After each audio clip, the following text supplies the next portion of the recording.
इस वीडियो को लाइक करें, हमारे चैनल को सब्सक्राइब कर बेल आइकन जरूर प्रेस करें हमारी न्यू वीडियो सबसे पहले देखने के लिए। Hello friends, Radhe Radhe. Friends, आज हम आपको धनतेरस की कथा सुनाएंगे। भगवान धन्वंतरि के जन्म की कथा। भगवान धन्वंतरि आयुर्वेद के आदि प्रवर्तक व स्वास्थ्य के अधिष्ठाता देवता होने से विश्ववंद हैं। सनातन धर्म के अनुसार भगवान विष्णु ने जगत त्राण हेतु 24 अवतार धारण किए, जिनमें भगवान धन्वंतरि 12वें अंशावतार हैं, अर्थात आप साक्षात विष्णु अर्थात श्री हरि के रूप में हैं। इनके प्रादुर्भाव का रोचक वृत्तांत पुराणों में मिलता है। तदनुसार एक समय अवसर पाकर असुरों ने देवताओं को सताना प्रारंभ कर दिया। दुखी देवगण अपने राजा इंद्र के सम्मुख उपस्थित हुए और अपनी व्यथा कही। इंद्र प्रमुख देवताओं के साथ भगवान विष्णु की शरण में पहुंचे और उनसे इस परेशानी को दूर करने का निवेदन किया। ब्रह्मा ने उन्हें भगवान विष्णु के पास जाने का परामर्श दिया। तब सभी इंद्रादि देवगण भगवान विष्णु के समक्ष उपस्थित हुए और अपना दुख उन्हें कह सुनाया। तब द्रवित होकर भगवान विष्णु ने असुरों के शमन और देवगणों के अमृतत्व के लिए विचार विमर्श किया। देवों और दानवों की सामयिक संधि कराकर समुद्र मंथन की योजना बनाई। एत दर्द मंदराचल पर्वत को मंथन दंड, हरिरूप कूर्म को दंड आधार तथा वासुकी नागराज को रस्सी तथा समुद्र को नवनीत पात्र बनाया। देवों और दानवों ने मिलकर समुद्र का मंथन किया, जिसके फलस्वरूप निम्न 14 रत्न निकले: लक्ष्मी, कौस्तुभ मणि, कल्प वृक्ष, मदिरा, अमृत, कलशधारी भगवान धन्वंतरि, अप्सरा, उच्चैःश्रवा नामक घोड़ा, विष्णु का धनुष, 5 जन शंख, विष कामधेनु, चंद्रमा व ऐरावत हाथी।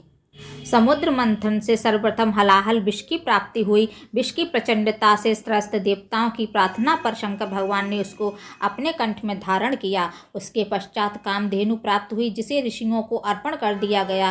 फिर उच्चैःश्रवा घोड़ा मिला, जिसे दैत्यराज बाली को सौंप दिया गया। इसके पश्चात प्रसिद्ध गजराज ऐरावत प्राप्त हुआ, जो इंद्र को दे दिया गया। कौस्तुभमणि विष्णु भगवान को और कल्प वृक्ष देवताओं को समर्पित किया गया। अप्सरा भी देवताओं को प्राप्त हुई। तत्पश्चात लक्ष्मी जी निकली, जिन्हें प्रजा पालन परायण भगवान विष्णु का आश्रय प्राप्त हुआ। फिर वारुणी मदिरा निकली, जिसे असुरों को सौंप दिया गया। अभी समुद्र मंथन हो ही रहा था, अभिष्ट वस्तु अमृत की प्राप्ति नहीं हुई थी।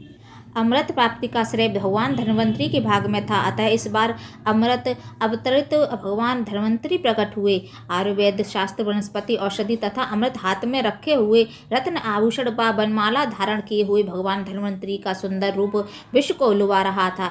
वे आयुर्वेद के इंद्र के समान पराक्रमी व यज्ञांश भोजी थे। अमृत का कलश भगवान धन्वंतरि के हाथों में देखते ही देव और दानव बड़े ही प्रसन्न हुए। चालाक राक्षसों ने सुधा कुंभ अमृत कलश को झपट लिया। तब भगवान ने विश्व मोहिनी माया का स्वरूप धारण कर राक्षसों को मोहित करके मदिरा में ही आसक्त रखा और प्रजापालक देवताओं को अमृत का पान कराया, जिससे वे अतुल शक्ति संपन्न व अमर होकर राक्षसों से सफल युद्ध कर विजयी बने।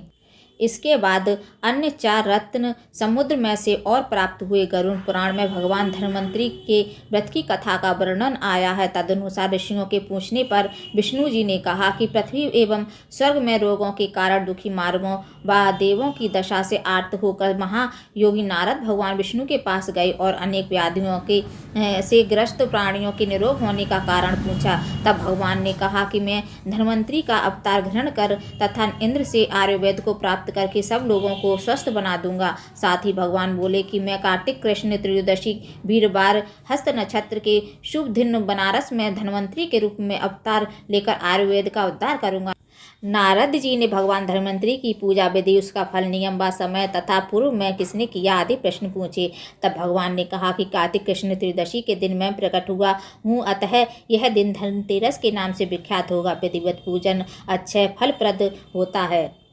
बोलो भगवान धन्वंतरि की जय।